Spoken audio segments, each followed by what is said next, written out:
Hi everyone. ನೀವು normally gobi paratha, ಆಲೂ ಪರೋಟ ಮತ್ತು ಪನ್ನೀರ್ ಪರೋಟ ತಿಂದಿರ್ತೀರ. ಇವತ್ತು ಸ್ಪೆಷಲ್ಲಾಗಿ ಕ್ಯಾರೆಟ್ ಪರೋಟ ಮಾಡೋಣ. ಕ್ಯಾರೆಟ್ ಬಂದುಬಿಟ್ಟು ರೂಟ್ ವೆಜಿಟೇಬಲ್ ಆಗಿರೋದ್ರಿಂದ it's highly nutritious. It's rich in potassium, beta carotene, fibre and also very low in calories. ಅದಕ್ಕೆ ಹೇಳೋದು ಡಯಟ್ ಮಾಡೋರಿಗೆ ಜಾಸ್ತಿ ವೆಜಿಟೇಬಲ್ಸ್ ತಿನ್ನಂತಾರಲ್ಲ. ಸೊ ಆಲ್ಮೋಸ್ಟ್ ಎಲ್ಲ ವೆಜಿಟೇಬಲ್ ಬಂದುಬಿಟ್ಟು ಕ್ಯಾಲರೀಸ್ ಕಮ್ಮಿ ಇರುತ್ತೆ. ಸೊ ಡಯಟ್ ಮಾಡೋರು ನಿಮ್ಮ ಫುಡ್ಡಲ್ಲಿ ಜಾಸ್ತಿ ವೆಜಿಟೇಬಲ್ಸ್ನ ಇನ್ಕ್ಲೂಡ್ ಮಾಡಬೇಕು. ಸೊ ನಾನು ಅಡುಗೆ ಮನೆಯಲ್ಲಿ ಏನೇ ಮಾಡಿದರೂ ಇವನಿಗೆ ಕುತೂಹಲ, ನಾನು ಮಾಡ್ತೀನಿ ಅಂತ. ಸೊ ಅವ್ನು ಜಸ್ಟ್ ಕಲಿಸ್ತಾ ಇದ್ದೆ. ಓಕೆ, ಈಗ ನಾನು ಒಂದು 8-10 ಕ್ಯಾರೆಟ್ ತೊಗೊಂಡಿದ್ದೀನಿ. ಅದನ್ನು ನೀವು ತುರ್ಕೊಳ್ಬೋದು, ಇಲ್ಲಾಂದರೆ ಈ ಥರ ಸಣ್ಣಾಗಿ ಕಟ್ ಮಾಡ್ಕೋಬೋದು. ಈಗ ಒಂದು ಪ್ಯಾನ್ಗೆ ಸ್ವಲ್ಪ ಎಣ್ಣೆ, ಸ್ವಲ್ಪ ಜೀರಿಗೆ ಮತ್ತು ಕರಿಬೇವು ಹಾಕ್ತಾಯಿದ್ದೀನಿ.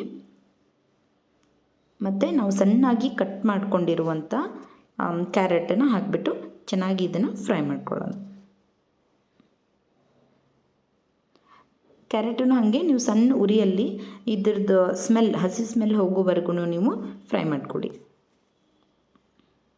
ಒಂದು 5 to 10 ಮಿನಿಟ್ಸ್ ಇದೇ ಥರ ಫ್ರೈ ಮಾಡ್ಕೊಳ್ಳೋಣ.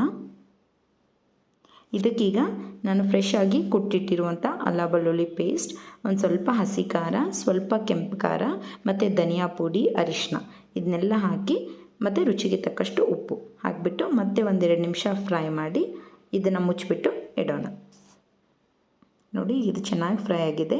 ಸ್ವಲ್ಪ ಲಿಂಬೆಹಣ್ಣು ಹಾಕಿಬಿಟ್ಟು ಇದನ್ನು ಮುಚ್ಚಿಡೋಣ. ಈಗ ಹಿಟ್ಟನ್ನು ನಾದ್ಕೊಂಬಿಡೋಣ. ಇಲ್ಲಿ 2 ಬಟ್ಲಷ್ಟು ಗೋಧಿ ಹಿಟ್ಟು ತೊಗೊಂಡಿದ್ದೀನಿ. ಸ್ವಲ್ಪ ಉಪ್ಪು ಮತ್ತು ನೀರು ಹಾಕಿಬಿಟ್ಟು ಇದನ್ನು ಕೂಡ ಚೆನ್ನಾಗಿ ಕಲಸೋಣ. ಚಪಾತಿ ಹದದ ಥರ ಇದ್ದರೆ ಸಾಕು, ಇಲ್ಲಾಂದರೆ ಸ್ವಲ್ಪ ಗಟ್ಟಿ ಇದ್ರೂ ಪರವಾಗಿಲ್ಲ. ಈಗ ಹಿಟ್ಟು ನಾದಿದ್ದೀನಿ. ಇದಕ್ಕೆ ಸ್ವಲ್ಪ ಎಣ್ಣೆ ಮೇಲೆ ಹಚ್ಚಿಬಿಟ್ಟು ಇದನ್ನು ಕೂಡ ಒಂದು 10 ನಿಮಿಷ ನೆನೆಯೋಕ್ಕಿಡೋಣ. ಅಂದರೆ ಮೆತ್ತಿಗೆ ಚೆನ್ನಾಗಿ ಬರುತ್ತೆ.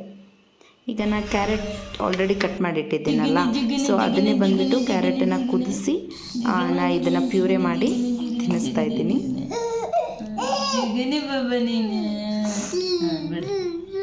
ಓಕೆ, ಈಗ ನಮ್ಮ ಹಿಟ್ಟು ಕೂಡ ನೆಂದಿದೆ ಮತ್ತು ಸ್ಟಫ್ ಕೂಡ ಆರಿದೆ.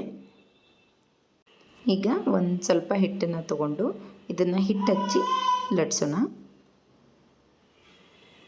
ಲಟ್ಸಿ ಜಾಸ್ತಿನೇ ಸ್ಟಫನ್ನು ಇದರಲ್ಲಿ ಹಾಕ್ಕೊಳ್ಳೋಣ. ಅಂದರೆ ಟೇಸ್ಟ್ ಕೂಡ ತುಂಬ ಚೆನ್ನಾಗಿರುತ್ತೆ.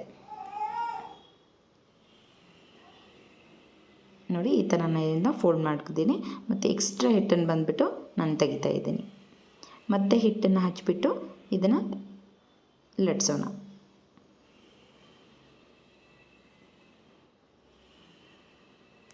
ನೀವು ಇದನ್ನು ತುಂಬ ತೆಳುಗೂ ಮಾಡ್ಕೊಳಕ್ಕೆ ಬರಲ್ಲ, ಹರಿದು ಬಿಡುತ್ತೆ. ಸ್ವಲ್ಪ ದಪ್ಪಗಿದ್ರೇ ಟೇಸ್ಟ್ ಚೆನ್ನಾಗಿ ಬರುತ್ತೆ.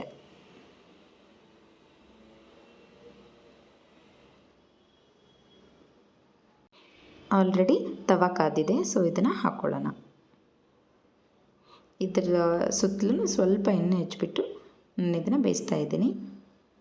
ನಾನು ಯಾವಾಗಲೂ ಗಾಣದ ಎಣ್ಣೆನೇ ಬಳಸೋದು, ನಾನು ಕುಸುಬಿ ಎಣ್ಣೆನ ಇದಕ್ಕೆ ಯೂಸ್ ಮಾಡ್ತಾಯಿದ್ದೀನಿ. ಇದನ್ನು ಟರ್ನ್ ಮಾಡಿಬಿಟ್ಟು ಮತ್ತೆ ಚೆನ್ನಾಗಿ ಬೇಯಿಸೋಣ. ಲಾಸ್ಟಿಗೆ ಬಂದುಬಿಟ್ಟು ತುಪ್ಪ ಹಾಕಿಬಿಟ್ಟು ನಾವು ಇದನ್ನು ಸರ್ವ್ ಮಾಡೋಣ. ಇದು ತುಂಬಾ ಟೇಸ್ಟಿಯಾಗಿರುತ್ತೆ. ನೀವು ಮಕ್ಕಳ ಟಿಫಿನ್ ಲಂಚ್ ಕೂಡ ಕಟ್ಬೋದು, ಖಾಲಿನೇ ಮಾಡಿಬಿಡ್ತಾರೆ, ಅಷ್ಟು ಟೇಸ್ಟಿಯಾಗಿರುತ್ತೆ. ನೀವು ಡೆಫಿನೆಟ್ಲಿ ಈ ರೆಸಿಪಿನ ಮನೆಯಲ್ಲಿ ಟ್ರೈ ಮಾಡಿ. ನಿಮಗೆ ಇಷ್ಟ ಆದರೆ like, share and subscribe. Thank you.